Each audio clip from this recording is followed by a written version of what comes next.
시청자 여러분 안녕하십니까? 10월 24일 화요일 KBC 뉴스와이드 시작합니다. 경기 침체 속에 올해 상반기 60세 미만 민간 분야 풀타임 취업자가 지난해 같은 기간보다 9만여 명 감소한 것으로 나타났습니다. 제조업과 도소매업 경기 부진으로 양질의 일자리가 줄었고 기업의 신규 채용문이 좁아지면서 청년층 고용 현황도 좋지 않은 상황인데요. 우리 지역 상황은 어떤지 양정열 광주지방고용노동청장과 함께 오늘 이야기 나눠보겠습니다. 청장님 안녕하십니까? 안녕하십니까? 네. 자, 지난 5월에 광주지방고용노동청장으로 이제 취임을 하셨습니다. 이제 좀 5개월 정도 됐는데 지역마다 이제 고용노동 시장마다 좀 특성 차이점이 있을 것 같습니다. 보셨을 때 좀 어떤 점에 우리 지역에서는 역점을 두고 해야겠다 이런 거 좀 느끼셨는지 궁금하거든요.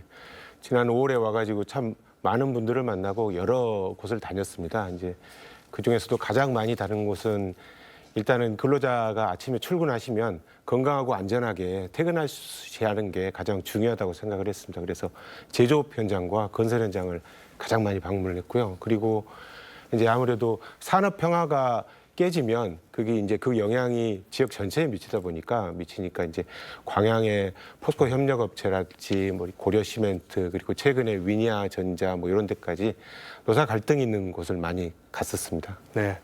자, 5개월 동안 뭐 바쁘게 지금 시간 보내고 계신데 무엇보다 이제 최근에 가장 경제에 영향을 많이 끼쳤던 게 아마 코로나가 아니었을까. 이제 팬데믹이 끝나고 엔데믹이 됐는데도 불구하고 뭔가 회복세는 좀 주춤한 것 같다 이런 것들을 실무 경기에서 많이 느끼실 것 같습니다. 우리 지역에서 지금 고용 또 실업 현황은 어느 정도 수준이라고 보면 됩니까? 그 9월 고용 동향을 보면은 이제 광주 지역은 취업자 수가 2만 명이 증가를 했습니다.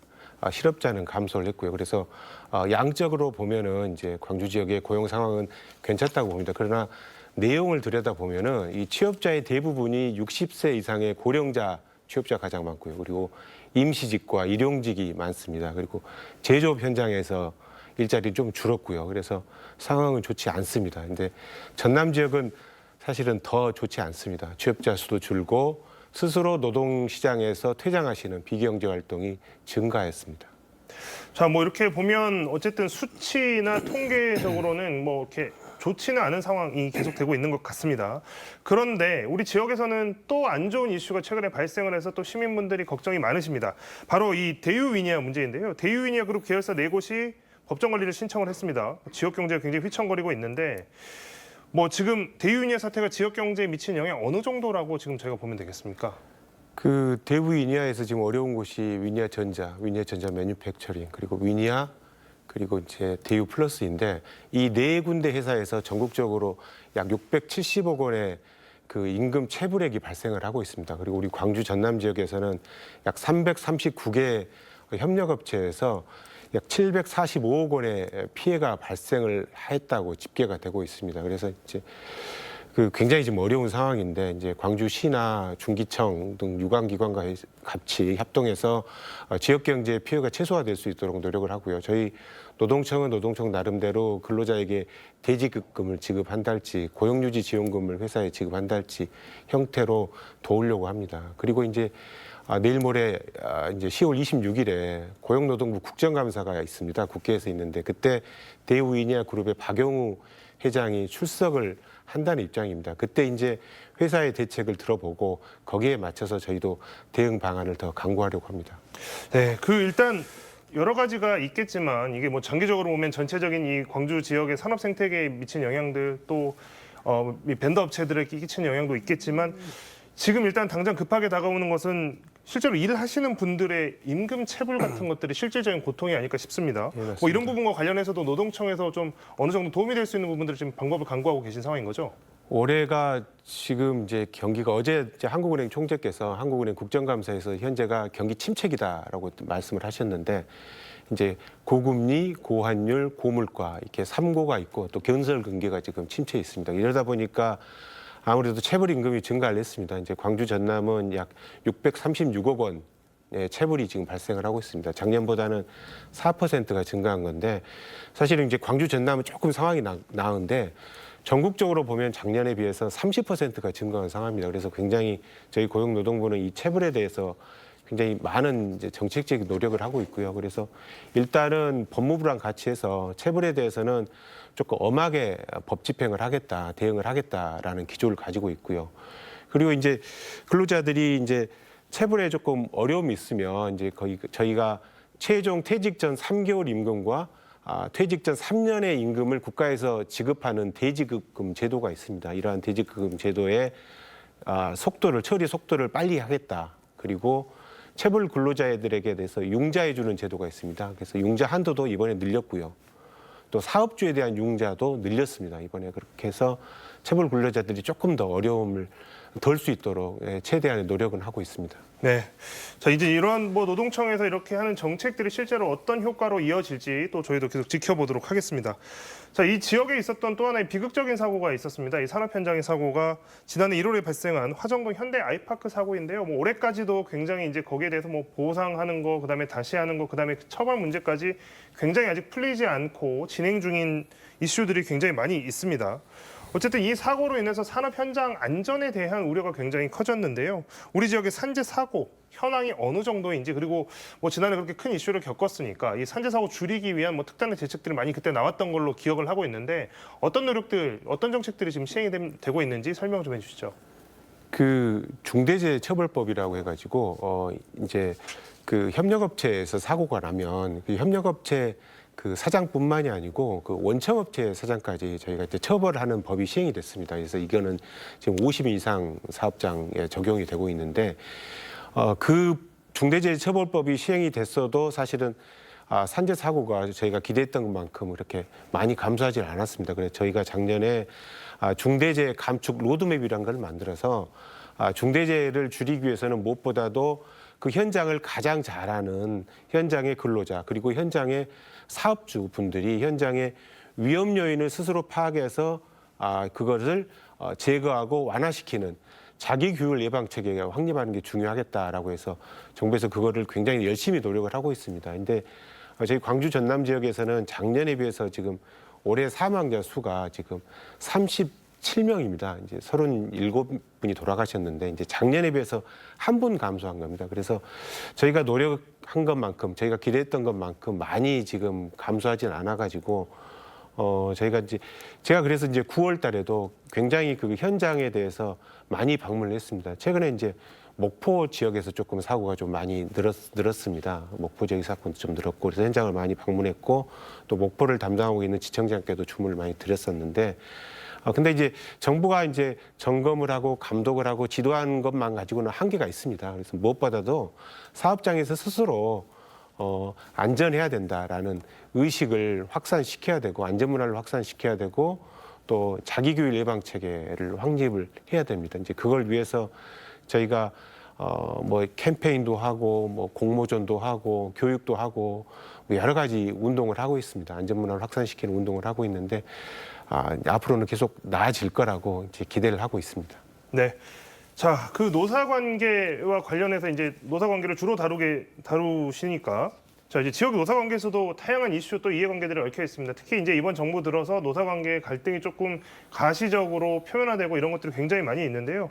우리 지역의 주요 사업장들, 또 주요 이런 노사관계 이슈들, 이런 것들 어떤 것들이 지금 좀 이슈가 되고 있고, 또 어떻게 지금 풀어나가고 있는지, 이런 부분들도 좀 궁금하거든요. 제가 5월에 와가지고는 그 광양에 있는 포스코 협력업체에서 이제 임금 교섭과 관련된 갈등이 있었습니다. 그래서 이제 한 두어 군데가 갈등이 있었는데 굉장히 오랜 진통 끝에 지난 8월에 다 이제 해결이 됐습니다. 노사가 스스로 양보를 많이 하셔가지고 해결이 됐고요. 그리고 이제 장성에 있는 고려시멘트도 약간의 그러한 노사 간에 이해가 서로 다른 문제가 있었습니다. 그래서 저희 이제 고용노동청에서 적극적으로 조금 중재하고 대화를 토록 이제 주선을 해가지고 결국 거기도 하게 됐고요. 가장 최근으로서는 그 김치냉장고 dim체로 유명한 위니아에서 임금 체불과 관련된 갈등으로서 생산을 안 하고 노사가 계속 노동자가 노조에서 파업을 했었습니다. 그래서 저희가 지난 9월 15일에 노동조합을 가서 설득을 했습니다. 설득을 해서 지금이 이제 9월, 10월, 11월이 김치냉장고를 많이 생산을 해가지고 판매를 해야 될 시기이기 때문에 우리가 임금 체불을 한다는 전제하에서 그걸 하자. 노동청에서 보증을 서겠다라고 해서 결국 노사 합의를 해서 9월 15일부터는 생산이 재개가 됐고요. 근데 지금 현재는 이제 법정관리 신청을 한 것 때문에 부품 공급이 원활치 않아서 지금 중단이 되고 있는데 그런 상황이 있었습니다. 최근에 또 기아자동차 사업도 이제 잘 올해 임단협 교섭이 잘 끝났고요. 지금 목포에 있는 3호중공업도 임단협 교섭이 잘 끝났습니다. 그래서 지금 현재는 그 위니아 관련 사만 조금 문제가 있고 나머지는 평화로운 상황입니다. 그 이제 뭐 아무래도 좀 전에 이제 청장님 말씀해 주셨지만 이 대유위니아가 아무래도 지금 가장 큰 이슈고 또 이게 파급력이 크다 보니까 이걸 좀 안 물어볼 수가 없는데 그 박용호 회장이 그때 국정감사에 불출석 건강에서 불출석을 한 번 해서 이게 지역민들 입장에서는 지역민들이 아니고 이제 뭐 사실 온 국민들이 이럴 수가 있느냐라는 게 있었는데 뭐 중간에서 이제 뭐 출석을 이번에 한다는 입장이라고 좀 전에 말씀을 해주셨는데 뭐 그 과정에서 이제 뭐 어떤 소통이라든가 뭐 좀 대화의 과정들이 좀 있었는지 좀 궁금하거든요. 지난주 화요일입니다. 지난주 화요일에 저희 이제 지방고용노동청 국정감사 때 박용호 회장이 지금 증인으로 채택이 됐는데 그때 이제 뭐 병원을 가셔야 된다는 이유로 출석을 하지 않았습니다. 그래서 그때 당시에는 이제 어떻게 보면은 대우이니아의 임금 체불이 나고 한 게 사실은 이제 그 그룹사의 오너의 이제 책임이 가장 크다고 봅니다. 이제 불출석을 하셔서 그때는 이제 저희 지방청에서 어떻게 대응을 하고 있는지에 대해서 의원님들께서 중점적으로 물으셨고요. 의원님들께서 이제 10월 26일에 있은 종합감사에는 반드시 출석을 하자라고 의결을 했었고 이제 그 뜻을 이제 그 위니아의 계열사에 와가지고 직접 국회에서 전달을 했습니다. 그래서 광주 위니아 전자 사무실에도 이제 국회에서 오셔서 전달했고 그 당시에 광주 위니아 전자에 있는 직원께서 박용호 회장님께서 10월 26일에는 출석을 하시겠다라고 약속을 하셨다라고 말씀을 했습니다. 그래서 이제 10월 26일에는 이제 회사에서는 회사 나름대로 이제 해외 자산을 매각을 하고 또 국내에 있는 자산도 매각을 하고 그리고 이란에 있는 해외 채권도 이제 상환이 되면은 그거 가지고 체불임금을 청산을 하고 그리고 이제 미수 채권에 대해서도 이제 채무에 대해서도 납부를 하겠다라는 이제 입장입니다. 이제 근데 이제 박용호 회장이 출석하신다니까 이제 그걸 한번 지켜봐야겠죠. 네. 자, 마지막으로 뭐 청장님 이제 5개월, 이제 6개월째 되어 가시는데 이제 현황들을 어느 정도 살피셨을 것이고 그런데 이제 우리 지역의 특성이나 좀 뭐 다른 지역과 좀 다른 이런 정도를 파악을 하셨을 텐데 앞으로 이 광주지방고용노동청이 뭔가 이제 이런 쪽으로 좀 업무들을 확장해 나가고 좀 더 신경을 써야겠다 이런 거 많이 느끼셨을 것 같습니다. 그 부분에 대한 이야기를 마지막으로 좀 한번 해주시죠. 그 이제 광주 와가지고 보니까 가장 안타까웠던 게 뭐냐면 이제 그 사업주나 근로자가 기초적인 법을 몰라서 위법을 저지르고 위법을 하게 되고 결과적으로 이제 사법 처리가 돼서 벌금을 받는 사례가 왕왕 있었습니다. 이제 가장 큰 예가 이제 근로계약서를 작성하지 않는 부분인데 이제 우리가 이제 회사에서 근로자를 채용을 하면 가장 먼저 근로계약서를 이제 임금이 어떻게 되고 근로시간이 어떻게 되고 하셔야 될 일이 뭐다라는 걸 적는 근로계약서를 작성해서 이제 그분께 드려야 되는데 회사에서 그거를 당장에 하지 않고 이제 조금 한 일주일 있다 하겠다라고 해서 가령 이렇게 미룹니다. 근데 이제 무슨 일이 있어가지고 그 일주일 새에 그분이 이제 그만두시게 되면 그분이 노동청에서 신고를 하게 되면 근로계약서를 작성하지 않았던 것만 가지고도 사법처리 대상이 됩니다. 그거는 행정벌이 아니고 형벌 조항입니다. 그래서 이제 500만 원 이하의 벌금에 처하게 되는데 이제 그런 게 가장 안타까웠습니다.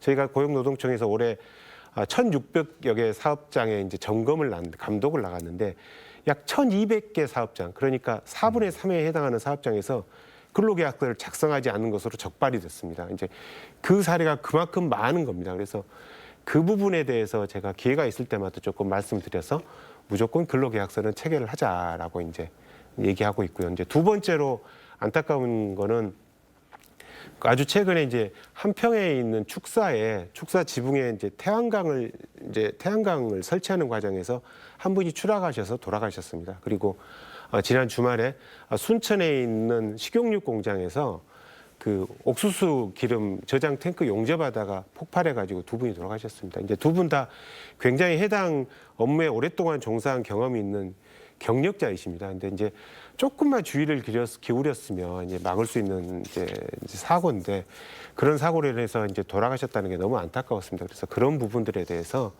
뭔가 조금 더 노력을 해야 되지 않을까 생각을 하고 있습니다. 네. 뭐 실제로 그동안 이제 지켜보셨던 것들 그리고 느끼시는 문제점들에 대해서 남은 기간 동안 또 많은 개선이 이루어지길 바라봅니다. 오늘 양정열 광주지방고용노동청장과의 이야기는 여기까지 듣도록 하겠습니다. 청장 고맙습니다. 예, 감사합니다.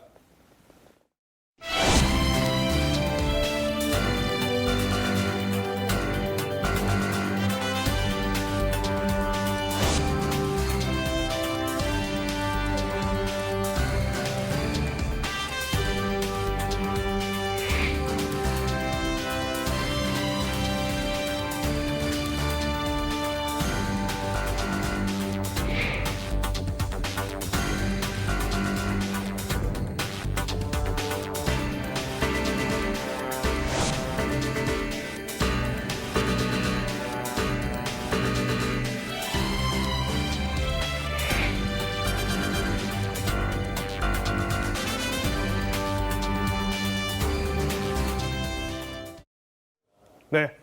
강제 이주로 중앙아시아 곳곳에서 이방인으로 살아온 고려인 후예들이 2000년대 초반부터 광주 광산구 월곡동 일대에 모여들어 살고 있습니다. 약 7천여 명 정도로 추산이 되고 있는데요. 광주 고려인 이주민들의 건강을 지켜온 의료인 봉사 모임이 최근에 공익법인으로 재출범했습니다. 이와 관련해서 오늘 김종선 고려인 광주진료소장과 함께 자세한 이야기 나눠보도록 하겠습니다. 소장님 안녕하십니까? 예, 안녕하세요.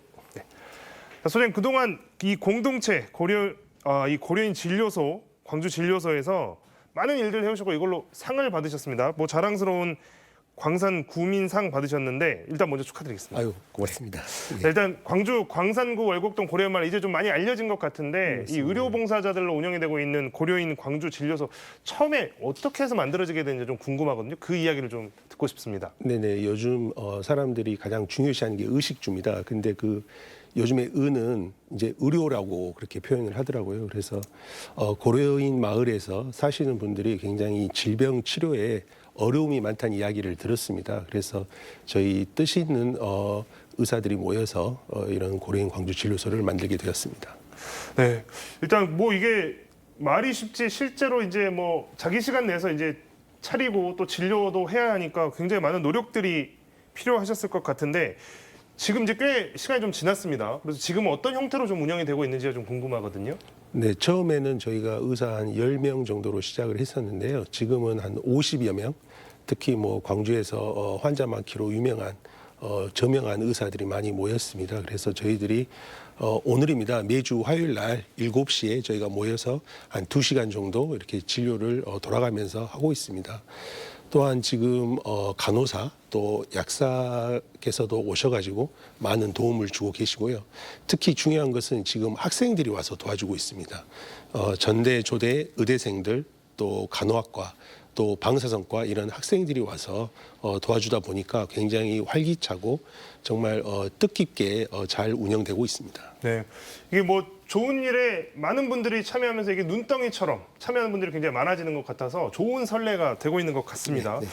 그러다 보니까 이제 실제로 그러면 얼마나 많은 분들이 이 진료소를 이용을 했고 또 얼마나 많은 그 치료를 받으셨는지도 좀 궁금하거든요. 현황이 네. 좀 어떻게 되나요? 예, 저희가 2018년도 3월 1일 3.1절 때 저희가 시작을 했습니다. 그래서 뭐 코로나가 있어서 잠깐 뭐 중단된 적도 있지만 지금 보니까 한 200회 이상 저희가 진료를 했었고 저희가 진료한 사람 숫자만 해도 9천여 명이 넘는 것으로 지금 저희가 조사가 되었습니다. 자, 그러면 실제로 이제 저희가 아까 말씀을 드렸다시피 지금 거기 살고 계신 분들이 7천여 분 정도 되는데 이 진료 횟수로 치면 이제 거의 10,000회에 육박한다고 하니까 사실상 이제 대부분의 이 고려인 마을에 거주하시는 분들이 한 번씩쯤은 다들 진료를 받아보시지 않았을까 좀 생각이 되는데요.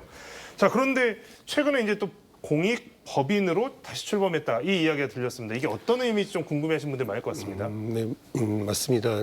보통 저희가 원래 2019년도부터 이주민 건강보험 의무화가 시작이 됐습니다. 그래서 원래 이주민들은 건강보험을 꼭 가입을 해야 되지만 실질적으로는 가입을 못하고 있습니다. 그런데 그분들이 급성 질환이 생겨서 급하게 뭐 수술을 받든지 어떤 치료를 받을 때 굉장히 치료비가 많이 나오고 또 그 치료를 하는 병원에서도 그 치료비를 무상으로 하기에는 굉장한 부담을 많이 느꼈었습니다. 그래서 지금까지는 어떻게 저희가 그럭저럭 이렇게 버텨왔었는데요. 그래서 이번에는 이제 공익법인을 만들어서 직접적으로 환자와 병원에서 이 적극적으로 치료할 수 있고 또 적정한 치료를 할 수 있는 그런 발판을 마련하기 위해서 저희가 공익법인을 만들었습니다. 아무래도 이제 법인이 되면 이제 법적으로 이제 가용한 기금이나 이런 것들을 좀 활용해서 더 많은 분들이 더 양질의 진료를 받을 수 있는 계기가 되겠군요. 맞습니다. 자, 그러면 이제 궁금한 게 앞으로 이 법인이 어떻게 좀 운영이 될 것인지 아까 말씀하셨지만 뭐 진료에 들어가는 비용 같은 경우도 이제 기금을 또 따로 마련을 하실 텐데 이런 것들은 또 어떻게 또 확보가 될지 궁금합니다. 지금 다행히도 저희 이야기를 듣고 많은 분들이 지금 기부를 해주고 계십니다. 그래서 상당한 돈이 모였고요. 그래서 사실은 이제 법인 운영에 대해서 의사들이 잘 모르기 때문에 저희가 법률이라든지 이런 세무 회계 전문가들을 모시고 저희들이 이것을 공정하게 사용을 하려고 합니다. 그래서 실질적으로 경제적으로 어려운 이런 고려인들이나 이주민들에게 저희가 상담이나 이런 심사를 통해서 지금은 한 200만 원 정도 이렇게 지원을 하기로 했습니다. 또한 그분들이 정말 안심하고 치료를 받을 수 있도록 이주민 안심병원이라고 그래서 저희가 적정 진료와 적정 치료를 할 수 있도록 저희가 후원하고 또 도와주는 그런 역할을 하겠습니다. 자, 이제 법인으로 규모가 이제 규모가 좀 커지고 이제 실질적으로 이제 기금들이 모이고 하면 훨씬 더 많은 분들이 의료 사각지대에서 벗어나게 될 수 있을 것 같다라는 이제 기대가 좀 되는데요. 저희 진료소를 이용하시는 이제 고려인분들, 고려인 마을에 거주하시는 분들 실제로 이제 어떤 치료들을 좀 많이 필요로 하고 계신 상황인지 좀 궁금하거든요. 네네. 초기에는 저희가 그런 노동자 주로 이제 근로를 많이 하시다 보니까 만성 피로 또 만성 근육통 그 부분에 대해서 많은 치료를 했었습니다. 그런데 이제 저희가 진료를 해가면서 또 진료 그런 기기들을 많이 저희들이 준비를 하게 되어서 지금은 뭐 심장 초음파든지 아니면 복부 초음파 또 뭐 혈압 당뇨 이런 또 피검사 이런 것들이 가능해져서 굉장히 만성적인 그런 어떤 내과적 질환들을 많이 찾게 되었고 그거에 대해서 많이 치료를 하다 보니까 지금은 어떤 만성 질환, 내과적 질환의 환자가 많이 늘었고 저희가 많이 치료하고 있습니다. 네. 자, 이제 뭐 아무래도 그 이제 노동자분들께서 이제 노동하는 과정에서 뭐 이렇게 다치시거나 아니면 쌓이는 어떤 질병들 같은 경우 이런 것들은 아무래도 고려인 진료소에서 많이 이제 맡아오셨던 것 같고 최근에 근데 이제 또 이슈가 러시아가 우크라이나 침공을 하면서 벌어진 이 전쟁 때문에 이 전쟁을 피해서 저희도 이제 뉴스에서 몇 번 보도를 했습니다만 광주 고려인 마을에도 그 전쟁의 피해를 피해서 오신 분들이 또 굉장히 많이 늘었다고 저희가 알고 있습니다.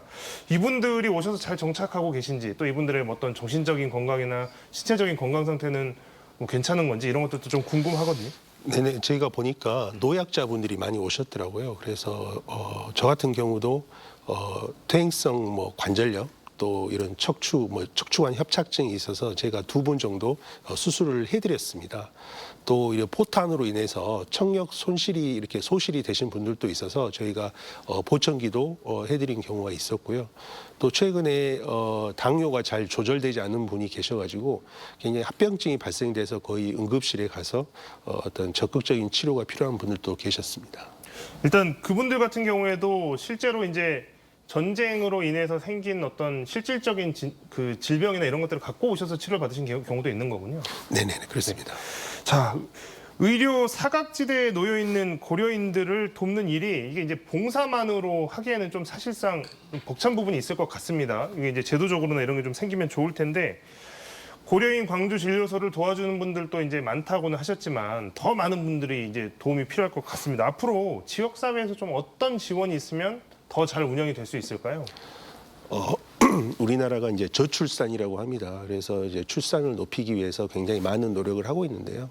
사실은 지금 미등록 이주민들이 등록을 해주는 것도 굉장한 저는 도움이 된다고 생각합니다. 그래서 이런 이주민들에 대해서 굉장히 따뜻한 시선도 필요하고 정말 적극적으로 이렇게 도움을 주면 좋겠는데요. 한 예로 지금 이주민들이 또 외국인들이 건강보험 가입하는 문턱이 우리나라 국민보다 좀 더 높습니다. 과거에 그런 저희가 진료비가 싸다 보니까 잠깐 의료보험에 가입했다가 또 치료 다 받고 이렇게 본국으로 가는 이렇게 먹고 튀는 그런 외국인들이 많아서 저희가 이런 건강보험 가입의 문턱을 상당히 높여놨습니다. 그러나 지금 저희들이 알고 조사해 본 바로는 외국인 보험료가 지금 흑자라고 그래요. 그래서 이런 불량한 사람들이 분명히 있지만 선량한 사람들이 적정한 치료를 받고 이렇게 제대로 된 치료 받고 또 저희 나라에 이렇게 등록이 돼서 진정한 우리 국민이 되도록 많은 도움을 주셨으면 하는 마음이 있습니다. 마지막으로 뭐 좀 그 소장님께 좀 듣고 싶은 내용이 지금 벌써 이제 2018년 3월부터면 뭐 이제 6년 가까이 이제 운영을 네네. 쭉 해오셨는데 운영을 해보시면서 뭐 기억에 남는 일, 어려웠던 점, 뭐 좀 극복해 왔던 과정 중에 좀 기억에 남는 인상이 있으면 한 말씀 부탁드리겠습니다. 저희가 코로나 때 굉장히 좀 어려움이 있었습니다. 그래서 자칫하면 그때 와야 될 뻔했습니다. 환자를 보기도 어려웠고 또 환자분들이 상당히 백신 맞는 것도 굉장히 어려워하고 또 두려워하고 그래서 막 숨어버리다 보니까 굉장히 저희가 어떻게 보면 치료하는 데 있어서도 또 진료하는 데 있어서도 굉장히 어려움이 있었는데 다행히 저희가 적극적으로 백신을 맞게 하고 또 이분들을 어쨌든 저희가 따뜻하게 계속 맞아 주었기 때문에 지금의 고려인 광주진료소가 굉장히 잘 되면서 이런 공익법인까지 된 것 같습니다. 그래서 그 코로나 때 굉장히 기억이 많이 남네요. 네. 그 어려운 코로나도 잘 버텨오신 만큼 앞으로도 좀 승승장구하셨으면 좋겠습니다. 자, 우리 지역이 안아온 고려인 이주민들, 우리 지역 사회 약자인 고려인들을 위해서 앞으로도 힘써 주시길 바라고 고려인 진료소가 더 많은 분들의 관심과 도움으로 더 많은 분들에게 치료 봉사를 할 수 있게 되기를 바라봅니다. 오늘 소장님과 말씀 여기까지 나누도록 하겠습니다. 소장님 감사합니다. 네, 고맙습니다.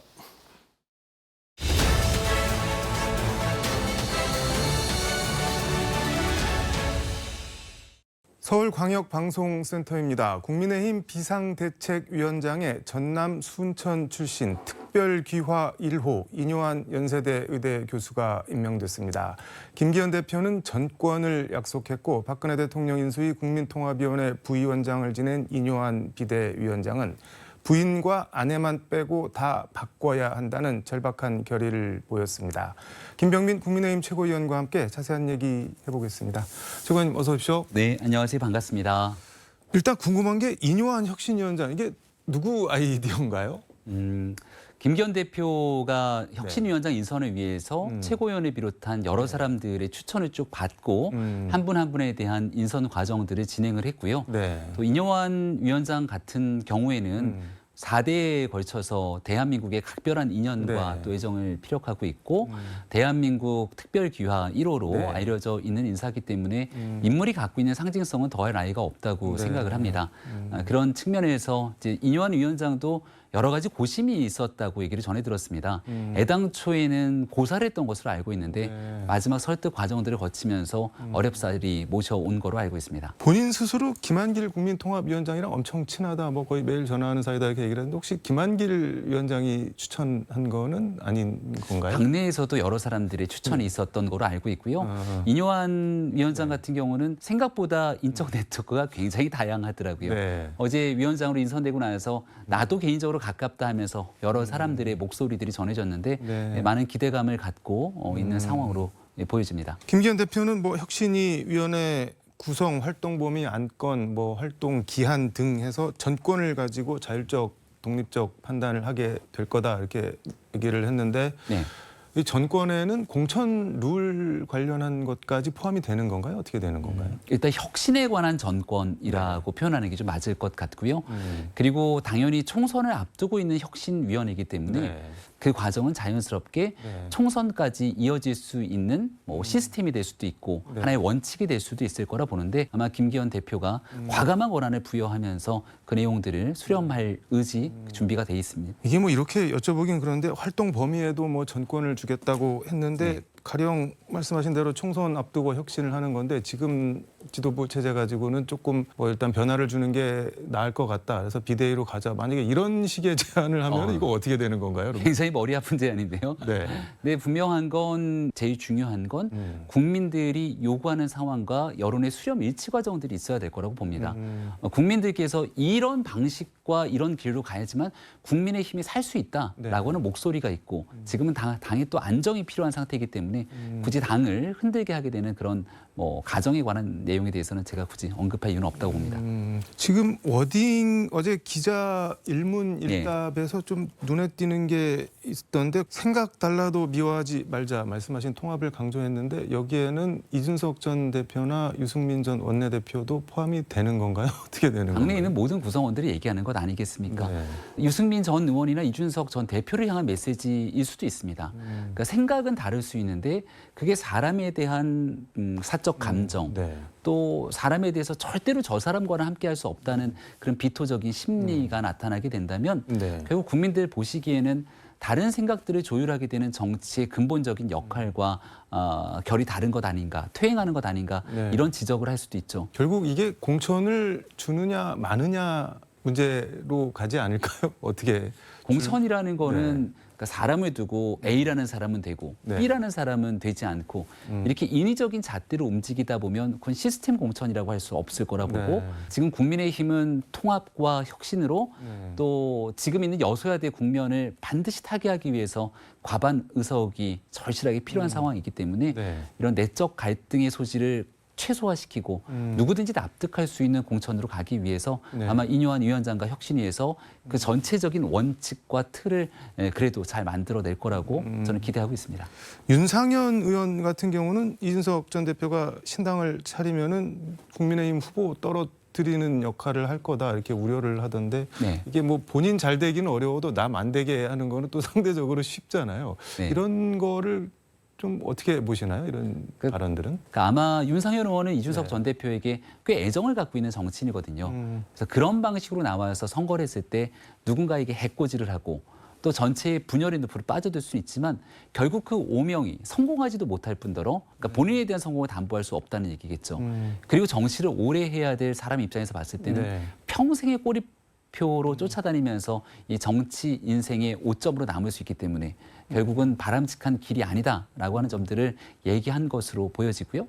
그 내용은 근데 윤상현 의원 같은 경우는 뭐 이준석 전 대표가 국민의힘 안 되게 하려고 나오는 건 아니지만 어쨌든 본인이 뭔가 도모를 하기 위해 나왔는데 결과적으로 국민의힘에 크게 마이너스가 되는 수가 있다. 뭐 그런 취지로 얘기를 한 것 같아요. 그 나가서 성공하기도 어려울 뿐더러 그리고 그 길에서 보수가 분열되는 상황이 오게 됐을 때 모든 책임감들을 떠하게 될 텐데 네. 그런 일들에 나서는 것이 바람직하지 않다는 표현으로 들리고요.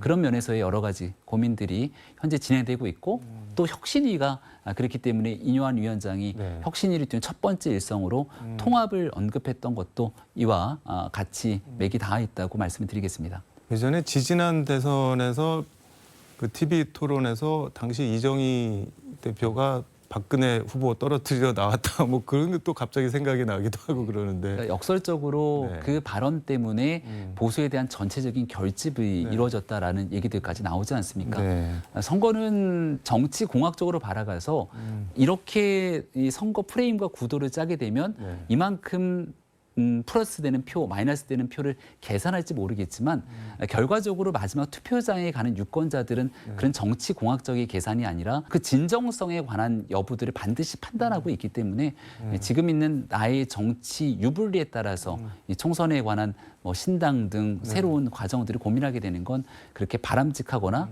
혹은 유권자의 마음을 움직이는데도 한계가 있다고 분명히 말씀드리겠습니다. 아무튼 이뇨한 혁신위가 뭐 어떤 안을 내는지는 좀 지켜봐야 될 것 같고 보건의료노조에서 이례적으로 성명을 냈는데 이뇨한 위원장 사퇴하시라 냈는데 그 이유가 이뇨한 위원장이 평소 뭐 한국건강보험은 사회주의적 성격이 강하다 이런 말도 했고 건강보험 해체, 민간의료보험 도입, 뭐 의료 민영화 이런 거를 주장을 평소에 해서 뭐 사퇴를 요구한 것 같은데 혁신위 안에 이런 게 담길지 안 담길지는 모르겠는데 이게 포함이 되는 건지 모르겠는데 이런 내용이 들어가면 어떻게 되는 건가요, 그러면은? 혁신위는 국민의힘의 혁신위원장이고요. 네. 그리고 그 안에서는 당의 이 오래된 문제들을 해결하기 위한 다양한 혁신 의제들이 포함될 겁니다. 근데 지금 얘기하고 있는 건 당의 문제가 아니라 정부의 네. 나라의 근간인 정책인 거잖아요. 과거에 본인이 생각했던 내용들, 정책 아젠다를 이렇게 끄집어다가 혁신에 논할 가능성은 거의 제로에 가깝다고 생각합니다. 이건 뭐 여당 혁신과는 관계가 없는 아무런 사안이다, 관계가 그런 없다. 말씀입니다. 네.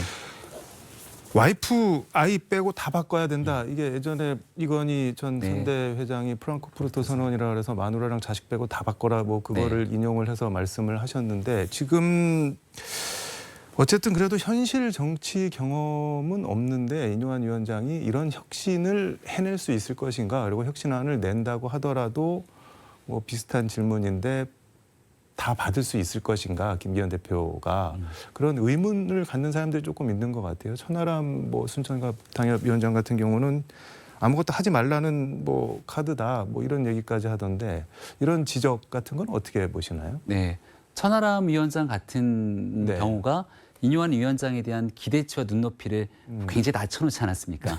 그래서 아마 그렇게 낮춰놓은 기준치보단 훨씬 높은 혁신안이 나올 가능성이 저는 더 높다고 생각합니다. 정말 국민들 보시기에 국민의힘이 여기까지 할 수 있어? 라는 혁신안을 내세우게 된다면 훨씬 더 깜짝 효과가 있을 수도 있지 않을까 생각을 하고요. 대대적인 혁신안을 내놨는데 그 혁신안을 지도부가 비토하거나 당내에 있는 구성원들이 받아들여지지 못하게 된다면 그 혁신은 오히려 이 국민들의 기대와는 어긋난 상태로서 국민의힘 전체에 대한 불신의 늪으로 빠져들 수도 있겠죠. 그러니까 공천룰과 비대위 포함해서 그 국민 눈높이에 합당하다라는 판단이 있으면은 수용을 할 수 있다는 말씀이네요. 그러니까. 제 개인적인 얘기들을 갖고 모두를 다 표현할 수는 없겠습니다만은 총선을 앞두고 있는 상황이기 때문에 총선과 연계된 혁신안은 자연스럽게 나올 거라고 생각하고 판단하고요.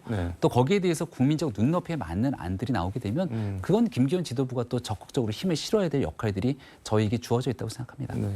이재명 대표 얘기 좀 해보겠습니다. 단식 이후 35일 만에 어제 당무에 복귀를 했는데 작심 발언을 쏟아냈습니다. 뭐 내각 총사퇴, 국정기조 쇄신, 그리고 R&D 예산 삭감 같은 거 언급하면서 예산안도 전부 다시 다 보내라. 그러니까 윤석열 대통령과 각을 세우는 걸로, 세게 각을 세우는 걸로 뭐 입장을 정한 것 같은데 어떻게 보셨나요? 이재명 대표도 복귀 일성으로 민생을 언급했다고 들었습니다. 근데 민생과 내각 총사퇴가 어떤 연결고리가 있는지를 한번 고민해 보게 되면 말로는 민생을 외치고 그리고 실제 갖고 있는 속내는 정쟁을 고민하고 있는 것이 아닌가, 이런 의구심을 강하게 제기할 수밖에 없습니다. 더군다나 대통령이 해외 순방에 나가 있을 때는 통상적으로 해외 순방에서 우리 대통령이 제대로 일할 수 있도록 힘을 좀 실어주는 게 그동안 여야 간의 관례처럼 이루어져 왔던 일 아니겠습니까? 이재명 대표가 다시금 복귀하는 일성으로 내세웠던 게 순방 중인 대통령을 향해서 내각을 총사퇴시켜라라고 언급하는 건 결국 민생과 협치에 대한 의지가 민주당에게 있지 않구나라고 볼 수밖에 없는 것 아니냐, 이렇게 안타까운 마음을 좀 피력하고 싶고요. 뭐 민생과 내각 총사퇴가 무슨 관계가 있냐 이렇게 말씀을 하셨는데, 이재명 대표 말은 무능하다 한마디로 뭐 이건데, 그러니까 좀 유능한 사람들로 좀 바꾸자 뭐 이런 취지 같은데 동의가 안 되시겠네요. 그러면 역대로 이 국민들의 뜻에 따라서 선출되고 또 그렇게 구성된 정부가 야당의 내각 총사퇴 주장에 따라서 내각 전부를 바꿨던 전례가 있을지 한번 고민해 보면 좋겠고요. 이재명 대표와 민주당이 정권 출범하고 난 이래로 거듭되는 정권 흔들기, 또 시종일관 정부에 관한 비난과 비판들을 쭉 이어왔기 때문에 적어도 어느 정도는 이 민생을 위해서 함께 협력하기 위한 최소한의 대응들이 나와줘야 될 텐데 여전히 민주당 입장에서는 그런 의지들이 없는 것 같아서 안타까운 마음을 다시 한번 피력합니다. 이재명 대표는 김기현 대표가 여야 대표 회담하자 이렇게 제의한 거에 대해서 둘만 만나지 말고 윤석열 대통령까지 해서 여야정 3자로 그럼 만나자 이렇게 역제안을 했는데, 그건 어떻게 보시나요? 그러니까 마찬가지 얘기인데요. 대통령 해외 순방 과정 중에 내각을 총사퇴하라고 주장하고 그리고 나서 여야정 3자가 함께 만나자고 이야기를 하고 있으니 이게 뜨거운 아이스 아메리카노처럼 앞뒤가 모순적인 상황들이 다 맞물려 있는 것 아니냐라는 생각이 들기가 어렵죠. 이재명 대표가 진정으로 정부랑 협력하고 같이 의견을 나눌 준비가 돼 있다면 여야를 대표하게 되는 김기현 대표의 만남을 못 가질 하등의 이유가 없는 것 아닙니까? 그렇게 만남을 거쳐서 또 윤석열 대통령과 함께 협력하고 소통하기 위해서 이런저런 제안들을 할 수도 있을 건데 여당의 대표인 김기현 대표를 향해서 바지 사장 운운하게 되는 지도부의 발언들을 보게 되면 이게 민주당에서 정녕 여당의 대표를 인정을 하고 있는 것인가? 이런 생각을 안 할 수가 없는 것이죠. 여당의 대표를 이 용산 출잔 소장이라든지 네. 바지 사장이라든지 이런 극한적인 용어로 조롱하면서 어떤 방식으로 대화하고 협치를 하겠다는 겁니까? 근데 말씀하신 바지 사장 이거는 뭐 정청래 최고위원이 얘기를 했고 용산 출장 소장 이거는 장경태 최고위원이 네. 얘기를 했는데 그러니까 민주당이나 이재명 대표 인식은 그런 것 같은데 김기현 대표 만나서 뭐 얘기하고 합의해봐야 이게 뭐 실효가 있겠냐. 저 용산에서 야 뭐 그런 얘기를 하고 왔냐 이렇게 하면은 그냥 없던 걸로 되는 거 아니냐. 그럴 거면은 차라리 대통령하고 만나서 이렇게 한 번에 같이 얘기를 하는 게 낫지 않겠냐. 뭐 이런 입장인 것 같아요. 그런 거는 어떻게 보세요? 국민의힘에 대한 모욕적인 발언이죠. 모욕이다. 국민의힘이 독자적인 이 판단과 그리고 독자적인 정치 행위를 할 수 없는 무능한 집단으로 아예 규정을 시켜버린 것 아닙니까? 네. 그렇게 규정돼 있는 상태가 되면 국민의힘과 정부는 이런 내용들을 받아들이면서 어떤 방식으로 야당과 소통이 가능하겠습니까? 근데 극단적인 대결 정치를 부추기게 되는 그 같은 발언들에 대해서 정말이지 동의하기가 어렵고요. 만약에 그런 상황으로 접근하게 된다면 결국은 논리적인 모순 속에서 국민을 위한 민생 정치는 한 걸음도 나아갈 수가 없다고 저는 판단합니다. 김기현 대표를 건너뛰려고 하는 그런 인식이나 태도 자체가 대화를 할 마음이 없다 이렇게 보는 거네요. 그러니까. 다시금 거듭 말씀드리십니다만 그렇게 얘기하는 전제 조건이 국민의힘이라고 하는 정당을 인정하지 않고 언급을 하겠다는 건데 네. 그러한 상대 정당에 대한 몰이해 그리고 부정적인 인식과 인정하지 않음에 대해서 어떻게 우리가 그 내용들을 받잡아서 함께 협력하고 소통할 수 있겠습니까? 민주당도 입장을 바꿔놓고 보면 충분히 이해할 수 있는 지점일 거라고 봅니다. 알겠습니다. 시간이 거의 다 됐긴 한데 어제 대검 법사위 국감에서 뭐 이런저런 얘기들이 나왔는데 김건희 여사 도이치모터스 주가 조작 연루 의혹 이거 왜 제대로 수사 안 하냐 뭐 이런 얘기가 또 나온 모양인데 이원석 검찰총장은 성역도 특혜도 없다 바르게 결론이 날 거다라고 얘기를 했는데 이런 얘기가 계속 나오는 게 이제 다른 연루자들은 다 지금 기소가 돼서 1심에서 뭐 징역형도 나오고 그랬는데 김건희 여사는 뭐 기소를 할 건지 말 건지도 안 정했고 수사를 하는 것 같지도 않고 그래서 이런 얘기들이 계속 나오는 것 같은데 그건 어떻게 보세요? 기승전 김건희 여사로 끌어들이는 민주당의 이 정치 행태가 너무 오랫동안 지속되고 있는 게 아닌가 이렇게 말씀을 드리는데요. 이미 2019년도 조국 사태가 터지고 나서부터 네. 검찰총장이었던 윤석열 검찰총장 네. 가족들을 향한 대대적인 문제 제기 수사들이 진행이 돼 왔던 것이고 네. 만약에 정말 이 대한민국 형사사법 체계에서 커다란 문제가 있을 정도의 사건이었다면 눈에 불을 켜고 수사했던 지난 문재인 정권 과정에서 커다란 문제로 제기될 수밖에 없었을 거라고 생각합니다. 그리고 김혜경 씨 관련된 법카 문제 이미 언급돼서 얘기가 충분히 나왔습니다마는 이 모든 것들을 국민 앞에 다 가리자라고 하는 취지로밖에 들려지지 않게 되죠. 근데 이게 두 가지, 그러니까 민주당 입장에서 보면은 김혜경 씨 법카는 뭐 단위가 한 몇백만 원 정도 되는 것 같은데 이거는 김건희 여사 거는 좀 단위가 다르지 않냐. 그리고 뭐 법카 유용이랑 주가 조작이랑 이게 같은 거냐 이런 게 하나 있는 것 같고 어찌됐든 주가 조작에 가담한 사람들이 다 기소가 돼서 유죄를 받고 있는데 실질적으로 이득을 봤다는 김건희 여사는 그럼 왜 이렇게 되고 있는 거냐 이런 질문인 것 같아요. 그럼 네, 아까 말씀드린 바와 같이 네. 2019년도부터 불거졌던 일들 속에서 수차례에 대한 이 강제 수사들이 진행됐던 건들이기 때문에 그때 밝혀지지 않았던 내용들을 죄가 있다면 네. 그 죄가 아무리 감추려고 해도 감춰지지 않고 언젠가는 진실이 드러나는 일들이라고 봅니다. 조국 전 장관이랑 김혜경 씨 얘기를 해서 뭐 한마디 좀 덧붙이자면은 조국 전 장관이 김건희 여사 소유 주가 조작 통장이 김정숙, 김혜경 씨 거였다면은 난리가 났을 거다. 뭐 이렇게 또 이런 얘기를 했던데 그건 어떻게 보세요? 다시 한번 제가 질문해 주시지 정확히 이해를 못했습니다. 이게 그러니까 김건희 여사 소유의 통장이 있는데 그 통장에서 주가 조작이 이루어진 뭐 정황이 있다. 이게 지금 민주당이 주장을 하는 건데 그런 의혹이나 그런 통장이 만약에 문재인 전 대통령 부인이나 이재명 대표 부인 통장이었으면은 지금 나라가 어떻게 됐겠느냐 뭐 난리가 났을 거다 이런 취지로 주장을 하던데요. 그 김정숙 여사에 관련돼 있는 건들에 대해서는 이미 지난 정부 속에서도 상당히 많은 의혹과 문제 제기들이 나왔던 적들이 있습니다. 그리고 문재인 전 대통령이 가족에 관한 일들 속에서도 이 사위와 관련된 여러 가지 의혹 제기들이 수없이 나왔습니다만 그러한 일들에 대해서 문재인 정부 기간 동안 수사가 제대로 들어갔던가에 대해서 저는 들어본 적이 없습니다. 자꾸 문재인 전 대통령과 김정숙 여사 등에 대한 얘기를 끄집어내게 되면 오히려 그 당시에 있었던 많은 의혹들이 의혹들이 네. 다시 수면 위로 재조명되면서 오히려 문 전 대통령과 가족들에 대해서만 더 불편한 일들이 증폭되는 것 아닐까 민주당에 있는 의원들에게 반문하지 않을 수 없습니다. 얘기 꺼내봐야 뭐 서로 이득 볼 거 없다, 좋은 거 없다 그런 말씀인 거네요. 국민들께서 더 궁금해하시지 않겠습니까? 그때 그런 의혹들이 있었는데 그건 어떻게 됐지? 이스타 항공 등에 관한 얘기를 드리는 겁니다. 시간이 다 됐는데 요거 하나만 마지막 질문 드릴게요. 그 왜 수사를 안 하냐라고 하는데 또 조국 전 장관 언급을 하게 되는데 윤석열 대통령이 자기가 살아있는 권력이 된 뒤에는 살아있는 권력 수사를 완전히 중단시켰다. 뭐 부끄러움을 모른다, 군왕 무치 이런 표현까지 쓰던데 그것도 전혀 동의가 안 되시는겠네요. 그런 것도. 그럼요. 살아있는 권력에 대한 수사는 결국 시간이 지나면서 있는 죄를 덮을 수도 없고 또 없는 죄를 새로이 만들어낼 수도 없는 거라고 저는 확신하고 있습니다. 네.